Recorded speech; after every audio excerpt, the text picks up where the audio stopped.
السلام علیکم، welcome back to my YouTube channel Urdu سفر۔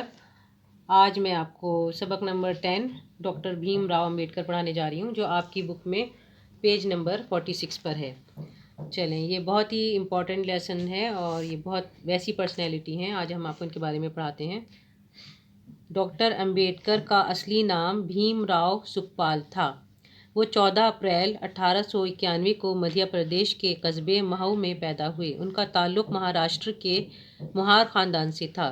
اس زمانے میں چھوت چھات کی وبا عام تھی۔ ڈاکٹر امبیڈکر کو بچپن ہی سے اس قسم کے بھید بھاؤ اور ناانصافی کا سامنا کرنا پڑا۔ ایک دفعہ وہ اسکول جا رہے تھے کہ بہت زور کی بارش شروع ہو گئی۔ وہ ایک مکان کی دیوار کے سہارے کھڑے ہونا چاہتے تھے۔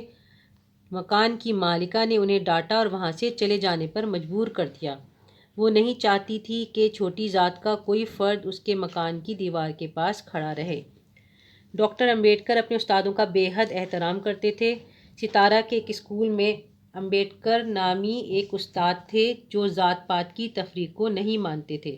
وہ سب کے ساتھ برابری کا سلوک کرتے تھے۔ وہ بھیم راؤ کو بہت چاہتے تھے۔ استاد اور شاگرد کا یہ رشتہ ایسا مضبوط ہوا کہ آگے چل کر وہ بھیم راؤ سکھپال سے بھیم راؤ امبیڈکر بن گئے۔ تعلیم حاصل کرنے کے لیے امبیڈکر کو کئی رکاوٹوں کا سامنا کرنا پڑا، مگر ان کے دل میں علم حاصل کرنے کا شوق اور محنت کا جذبہ تھا، اس لیے وہ آگے ہی بڑھتے گئے۔ آخرکار اعلیٰ تعلیم کے لیے انہیں انگلستان جانے کا موقع مل گیا۔ انگلستان سے واپسی کے بعد ڈاکٹر امبیڈکر نے ملک سے چھوت چھات اور ذات پات کی تفریق مٹانے کے لیے کوششیں شروع کر دیں۔ چھوت چھات کی اس لعنت نے ملک کو کافی نقصان پہنچایا۔ اس کی وجہ سے ملک کا ایک بڑا طبقہ غربت اور جہالت کا شکار رہا۔ امبیڈکر نے اپنے جیسے کمزور انسانوں پر ہونے والے ظلم اور ناانصافیوں کے خلاف آواز اٹھائی۔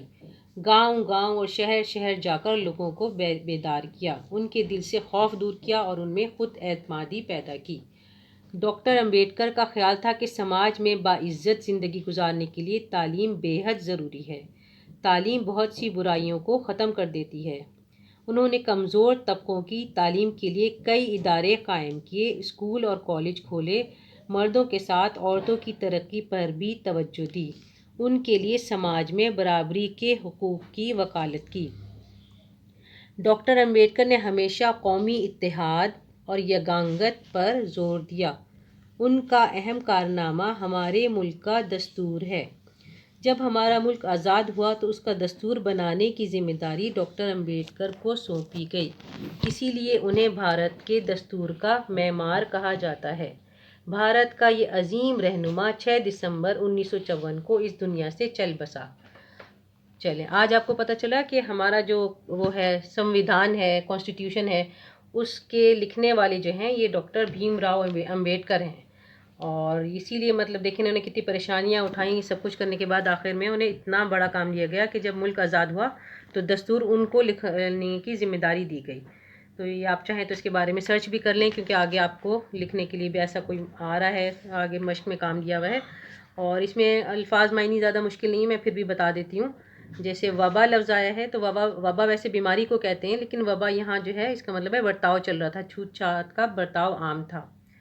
اور باقی سارے اس میں مشق میں دیے ہوئے ہیں۔ یگانگت ہے ایک لاسٹ میں، یگانگت کا مطلب ہوتا ہے اتفاق، اور سماج کا مطلب ہوتا ہے معاشرہ، باقی سب جو ہے اس میں دیے گئے ہیں، میں بتا دیتی ہوں۔ تفریق کا مطلب ہے فرق کرنا، خود اعتمادی اپنے آپ پر بھروسہ، حقوق حق کی جمع، معمار تعمیر کرنے والا یا بنانے والا، عظیم یعنی بڑا، ذات برادری طبقہ، اعلیٰ کا مطلب اونچا بڑا اور عمدہ، آخرکار نتیجے کے طور پر۔ آگے ہے لعنت، ناپسندیدہ چیز، برائی یا خرابی، بیدار کرنا یعنی جگانا، اویئرنیس پیدا کرنا، دستور آئین اور قانون۔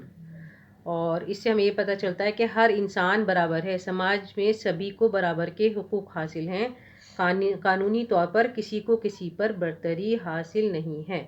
اور صحیح بات تو یہ ہے کہ جو جتنا بھی تعلیم میں علم میں آگے بڑھے گا اسے ترقی ملے گی، اور وہ جو ہے چاہے کسی بھی کاسٹ کا ہو، کسی بھی ذات کا ہو، وہ سب سے جو ہے عزت ضرور پائے گا۔